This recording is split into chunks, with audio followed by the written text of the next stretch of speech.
Assalamualaikum warahmatullahi wabarakatuh. Selamat siang menjelang sore. Kami dari WKU bidang BUMN, BUMD dan BUMDes hari ini dapat kesempatan untuk bincang-bincang di podcast Kadin Bicara.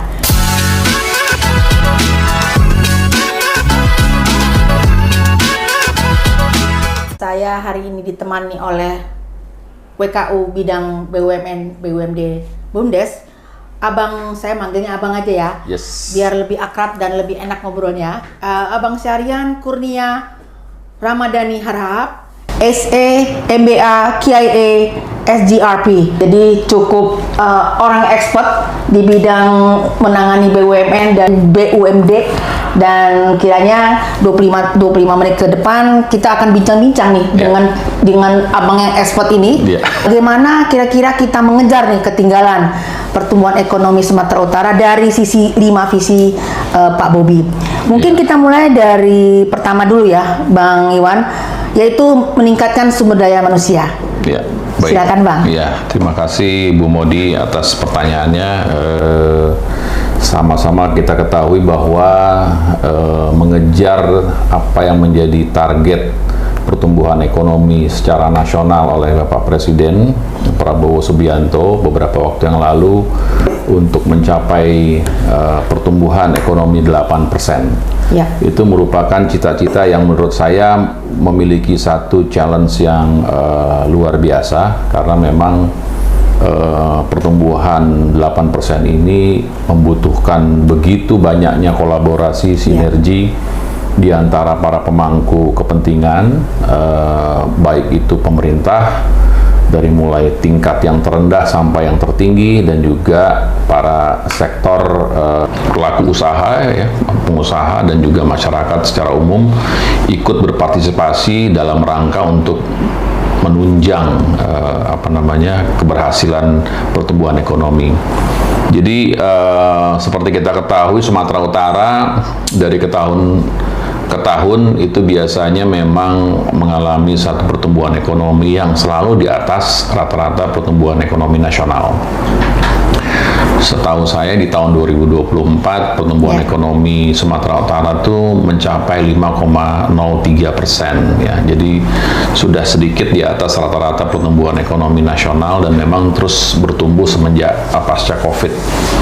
Tapi mengejar 8% ini challenge-nya luar biasa. Salah satu tadi yang Bu Modi sampaikan sebenarnya lebih bagaimana kita membangun sumber daya manusianya. Jadi memang membangun sumber daya manusia ini bukan hal yang mudah, ini semua juga harus terlibat. Jadi kita juga harus memastikan bahwa memang tadi pertumbuhan ekonomi ini biasanya didorong dari sisi pertumbuhan industri dan juga nilai investasi. Jadi biasanya bagaimana kita berkolaborasi antara pelaku kepentingan di bidang pendidikan, misalnya tadi sekolah-sekolah, universitas, bisa melink and match antara pendidikan dengan kebutuhan daripada industri. Jadi ini penting nih untuk bisa memastikan bahwa kita menciptakan sumber-sumber daya yang siap kerja, memiliki experience, memiliki kemampuan dalam hal masuk ke dalam dunia pekerjaan gitu. Jadi nggak melulu hanya bicara teori gitu ya, tapi kita bicara praktek yang menjadi penting. Jadi link and match antara pendidikan dan industri ini menjadi penting. Jadi modul-modul pendidikan, program-program pendidikan baru gitu ya, skill yang dibutuhkan oleh industri ini menjadi penting. Dan pelatihan dan upskilling, pelatihan dan upskilling ini menjadi fokus penting buat dunia pendidikan untuk menciptakan tadi orang-orang yang memiliki literasi, memiliki skill, kewirausahaan dan teknologi. Dalam hal ini sekarang kita lihat dunia automation, digitalisasi, ya, sudah menjadi makanan sehari-hari. Jadi pola industri maupun trading ya, yang sudah berubah ya, disrupsi di dalam proses perdagangan juga menjadi sekarang lebih mudah, lebih cepat ya, lebih murah. Adanya digitalisasi itu dengan ada program itu. Jadi ini juga menjadi penting untuk memastikan bahwa tadi sumber daya kita juga memiliki pelatihan-pelatihan dan upskilling yang terkini gitu ya. Terkini, iya. Dan juga kita juga harus menciptakan lapangan-lapangan kerja baru nih. Itu penting tuh, bahwa pekerjaan-pekerjaan baru sekarang ini banyak sekali yang bermunculan yang sebelumnya tidak ada atau mungkin tidak populer, tapi hari ini sekarang penyerapan tenaga kerja untuk yang memenuhi kapasitas kebutuhan industri, khususnya tenaga kerja lokal, itu harus dibina. Ya, nggak semua kita melihat orang-orang yang siap kerja itu adanya di Jawa gitu ya, atau di ibu kota negara yang orang-orang. Tapi kita juga memang harus mempersiapkan dari level kita sendiri, provinsi kita, kabupaten kota kita memang harus memiliki kemampuan untuk bisa beradaptasi dengan potensi pekerjaan baru. Ya, menarik nih Bang Iwan. Jadi menciptakan lapangan kerja yang punya skill. Lalu tadi saya juga notice selain skill juga punya literasi dan teknologi melek digitalisasi. Ya, jadi dari sisi Bang Iwan sendiri, menurut Bang Iwan, apakah program-program yang selama ini sudah ada disiapkan oleh pemerintah, tentunya pemerintah Provinsi Sumatera Utara, sudah mencakup di bidang peningkatan skill maupun peningkatan teknologi digitalisasi? Ya, kalau kita lihat sekarang ini antara pemerintah dengan pelaku usaha sudah ada komunikasi yang cukup baik, terutama dengan Kadin. Pemerintah memiliki kemitraan yang sangat erat lah ya, hubungannya dengan Kadin, di mana kita memang perlu menggali tadi apa yang menjadi permasalahan di provinsi ini untuk menciptakan orang-orang yang punya kemampuan untuk masuk ke dunia industri. Kalau saya perhatikan bahwa memang sekarang sudah ada balai-balai pelatihan, kemudian ada sekolah-sekolah khusus kejuruan dan program-program sertifikasi yang menurut saya ini menjadi penting gitu ya, karena sekarang ini ya sekolah sampai S2, S3 itu ya penting gitu ya, tapi tidak bisa juga menjawab dan menjamin bahwa orang-orang yang sekolahnya sampai level S2, S3 ini mampu untuk bisa masuk ke industri tertentu gitu. Bahkan sekarang anak-anak muda yang mungkin lulusnya hanya diploma gitu ya, tapi memang mereka upskilling dan expert di dalam bidangnya, bisa jadi lebih tepat ketimbang orang yang sekolahnya terlalu tinggi gitu. Jadi lebih langsung bisa menjadi praktek dan praktisi ya. Oke, menarik nih poin pertama. Kita akan nyambung ke poin kedua, misi untuk meningkatkan kualitas stabilitas makroekonomi daerah Provinsi Sumatera Utara. Menurut Bang Iwan, dari segi mana nih kita bisa mengejar peningkatan pertumbuhan ekonomi Sumatera Utara? Jadi kalau kita melihat dari sisi bagaimana perencanaan pertumbuhan ekonomi yang targetnya 8% tadi, itu ada beberapa faktor ya, tapi bisa digabungkan ke dalam dua faktor besar, makro dan mikro gitu ya.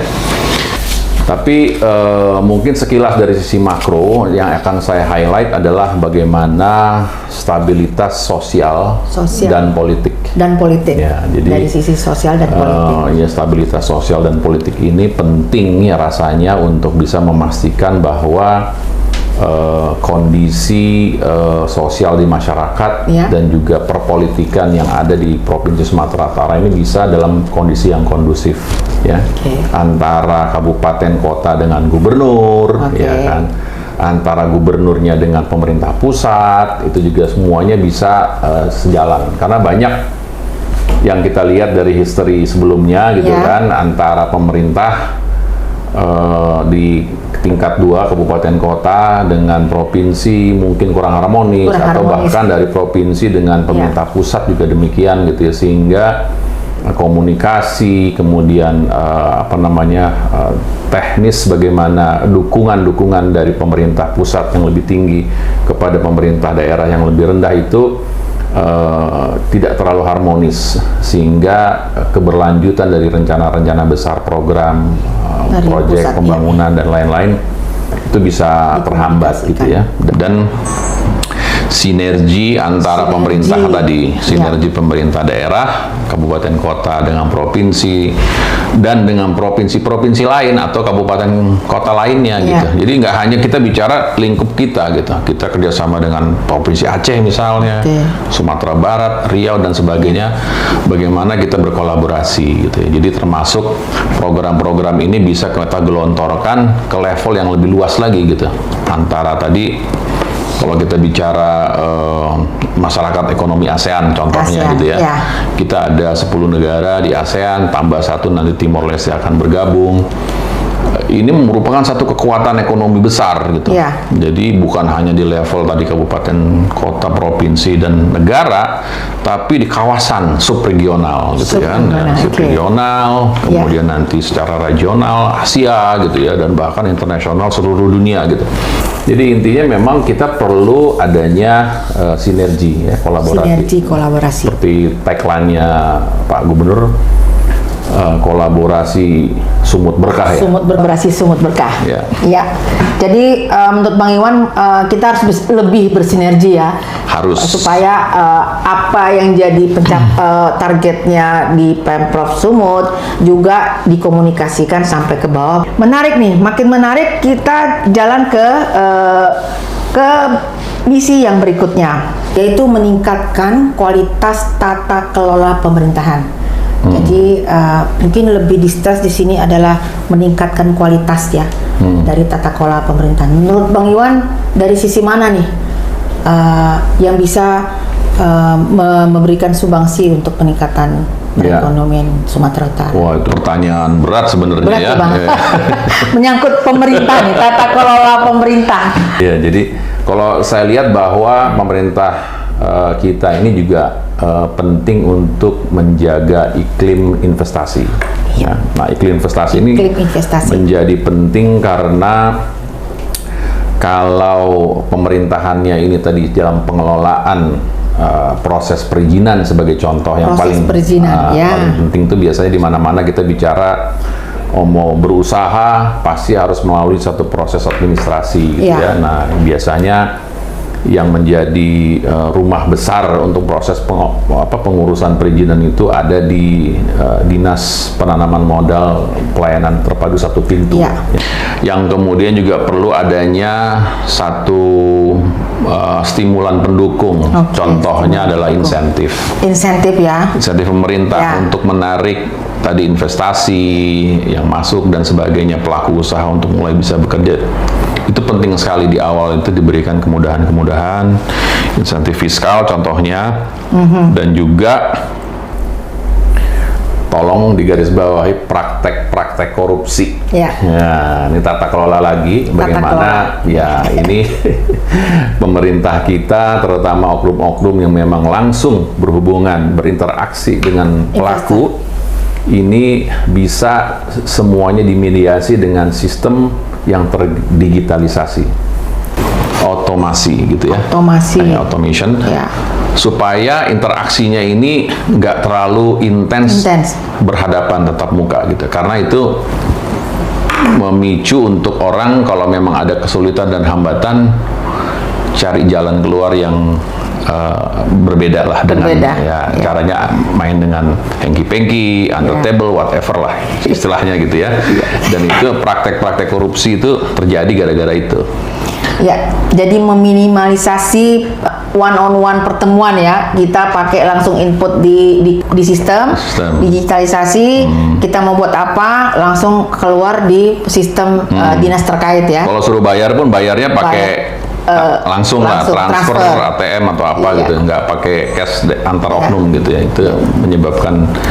Dan satu lagi tambahannya adalah pentingnya adalah kemitraan pemerintah dan swasta.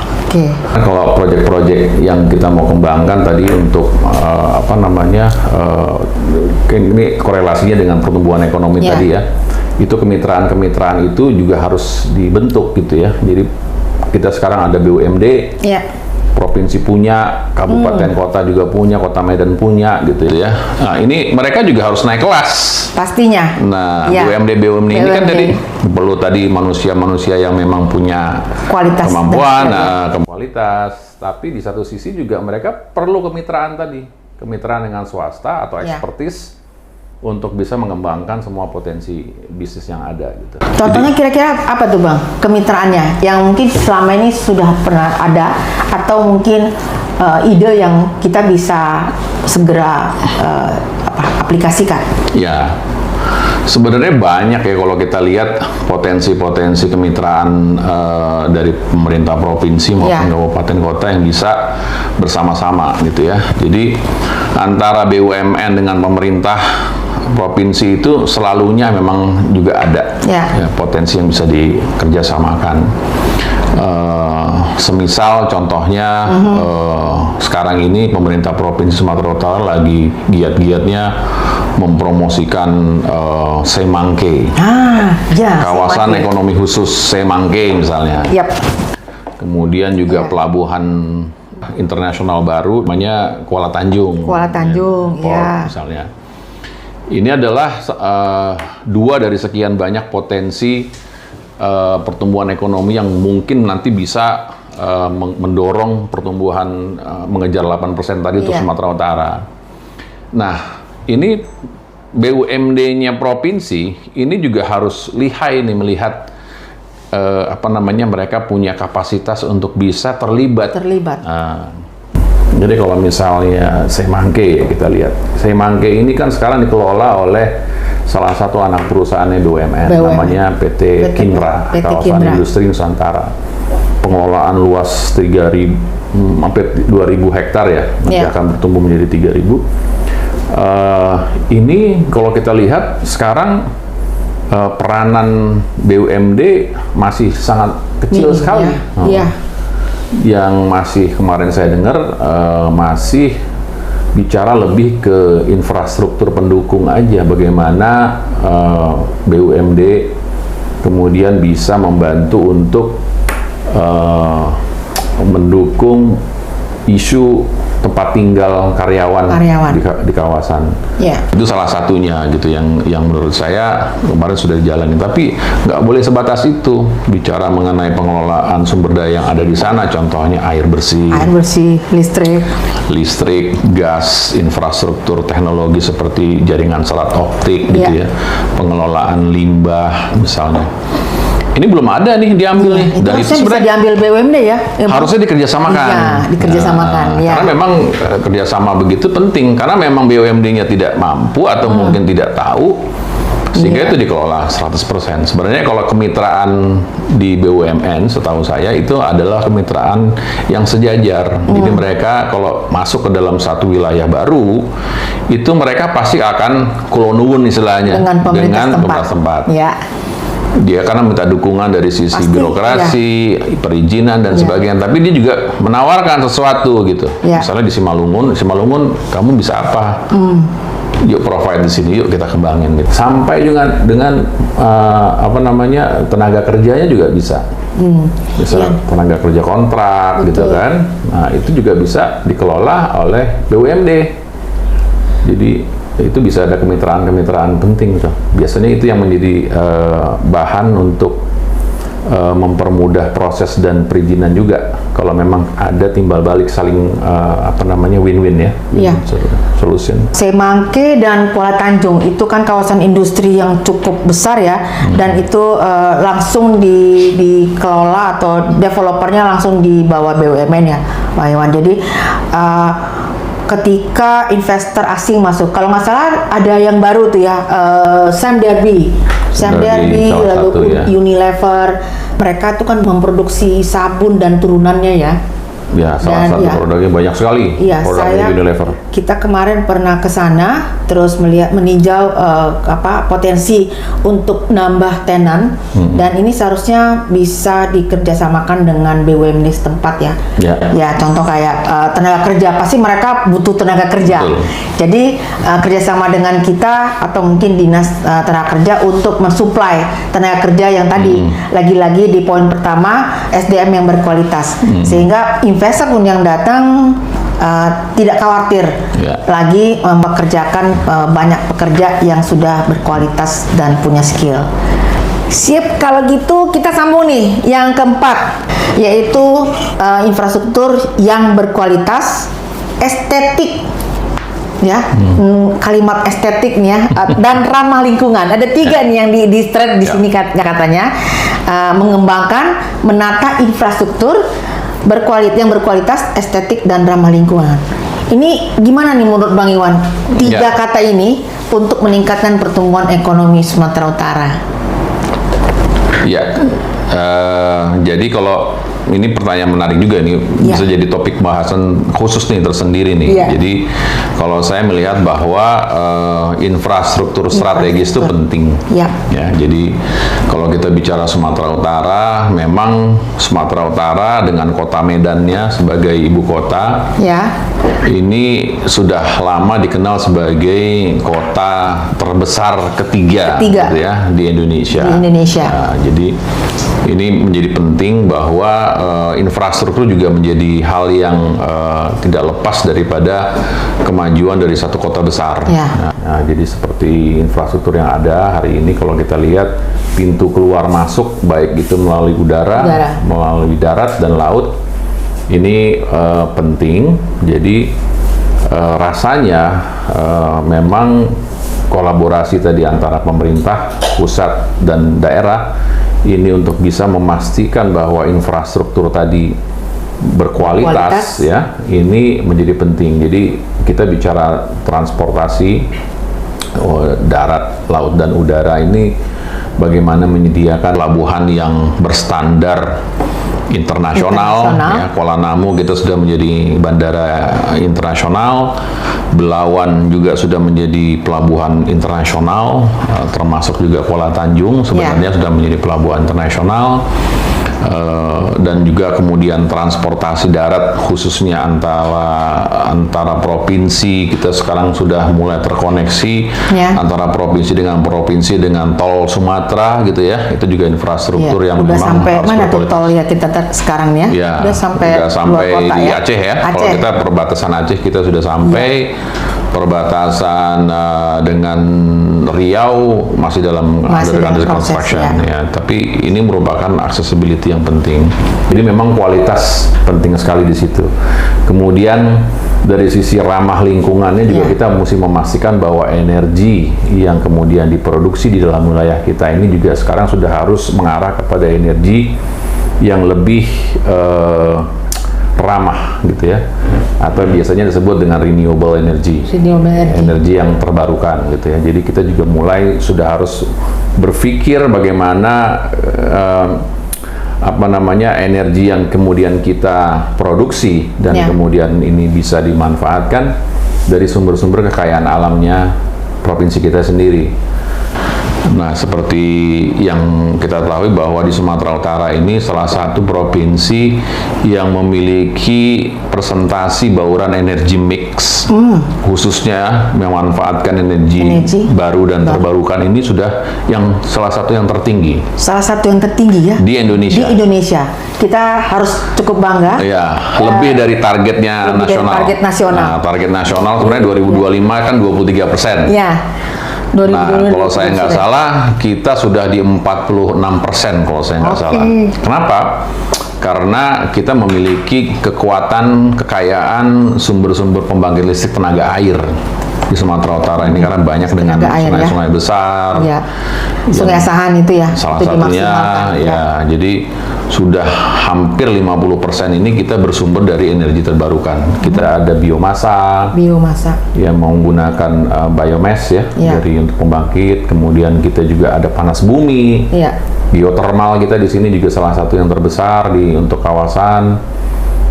Dan ditambah lagi yang lain adalah solar, tenaga matahari. Tenaga matahari. Iya, jadi ini sudah berjalan. Nanti akan ada lagi yang lain-lain seperti waste to energy. Dari limbah sampah bisa dikategorikan menjadi bahan baku untuk listrik. Jadi ini semua keberlanjutan ini. Dan sekarang bicara infrastruktur, demand daripada pelaku industri besar dunia ini sudah mengarah kepada pengelolaan jasa infrastruktur yang sustainable, berkelanjutan. Ya, bahasa sustainability ini udah menjadi bahasa yang sering di mana-mana viral. Ya. Jadi kita misalnya pelabuhan laut gitu ya. Pelabuhan laut ini kalau misalnya bisa memanfaatkan energi terbarukan sebagai sumbernya, dia masuk ke dalam kategori green port. Begitu juga pelabuhan udara misalnya. Semua wadah atau bagian atap pelabuhan udara Kuala Namu misalnya disulap menjadi platform untuk menyiapkan tenaga surya. Tenaga surya. Ini sekarang lagi dalam diskusi yang setahu saya untuk memanfaatkan itu sebagai bagian daripada pembangkit listrik dari tenaga matahari di media-media terbuka di pelabuhan udara. Untuk yang kawasan industri Semangke dan Kuala Tanjung, apakah sudah menerapkan menuju ke sana? Kalau yang Semangke ini, yang setahu saya sudah memanfaatkan dua ya? Energi terbarukan di sana. Yang satu adalah dari biomasa. Mereka memanfaatkan ada cangkang kelapa sawit sebagai bahan dan juga dari pome ini palm oil mill effluent, jadi limbah cairnya yang diambil gas metannya kemudian dimanfaatkan gas itu menjadi pembangkit listrik tenaga gas. Dan ada juga mereka membangun pembangkit listrik tenaga surya menggunakan fotovoltaik di sana.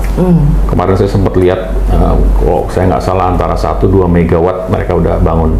Jadi mereka bisa klaim adalah green industrial estate. Jadi green port sudah atau menuju ke sana? Ya, mereka sudah mengkategorikan mereka menjadi green industrial estate ya. Jadi industrial estate. Ya, jadi kawasan industri yang memiliki potensi green energy yang mereka manfaatkan di situ. Jadi kalau claiming sertifikasi menjadi green industrial estate itu mereka udah bisa. Sudah bisa ya. Ya, dan bisa klaim lah gitu. Cukup bangga bahwa port kita ini adalah sudah menuju ke green port ya. Oke. Yang kelima nih, yang terakhir nih, yaitu memperkuat ketahanan sosial ya dan budaya. Memperkuat artinya sekarang sudah kuat, tapi kita perkuat lagi. Jadi dari sisi ketahanan sosial, budaya untuk membangun masyarakat sumut yang tangguh. Itu kira-kira gimana tuh, Bang? Dari sisi kita. Ya, kalau kita bicara kan dari sisi sosial budaya ini kan Indonesia ini dari berbagai ragam suku etnis ya. Jadi kekhasan Bhinneka Tunggal Ika itu sebenarnya ada di Sumatera Utara ya, Bang. Keunikan, kekhasan gitu ya, kekhususan daripada etnisnya ada di Pulau Sumatera Utara khususnya. Cukup beragam. Ini sangat beragam, ya kan. Kita juga kalau lihat dari sisi dinamika sosial politiknya, termasuk yang dalam kategori aman ya, aman damai walaupun kita berbeda suku agama.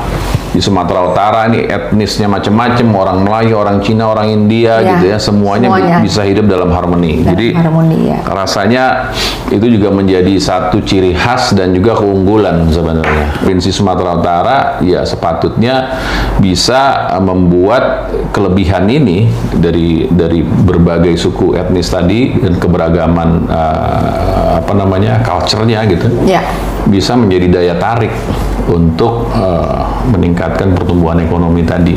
Misalnya jadi objek wisata juga ya. Salah satunya objek wisata. Bisa buat satu event di etnis tertentu, mungkin pas Chinese New Year atau Waisak, kita buat event yang besar dan mendatangkan income juga ya, Bang Iwan, dari sisi pariwisatanya. Nah, jadi program pariwisata ini jadi menarik juga nih. Karena kita ini walaupun ada di Sumatera Utara, tapi rumpun kita ini sampai di seberang lautan pun ada. Sampai misalnya orang Melayu ya, gitu ya. Orang Melayu kita ini, Sumatera orang Malaysia pun Melayu banyak. Ya. Orang Thailand Selatan Melayunya banyak juga. Ada. Melayu serumpun itu bahkan sekarang menjadi satu agenda festival rutin ya, setiap tahun di Sumatera Utara yang. Oke, jadi kelima misi tadi sudah kita bicarakan dan cukup banyak masukan dari Bang Iwan, sang ekspert dari Kadin. Jadi kiranya sesi yang menarik ini bisa mendapatkan feedback positif dan bisa kita aplikasikan menuju mengejar pertumbuhan ekonomi Sumatera Utara 8%.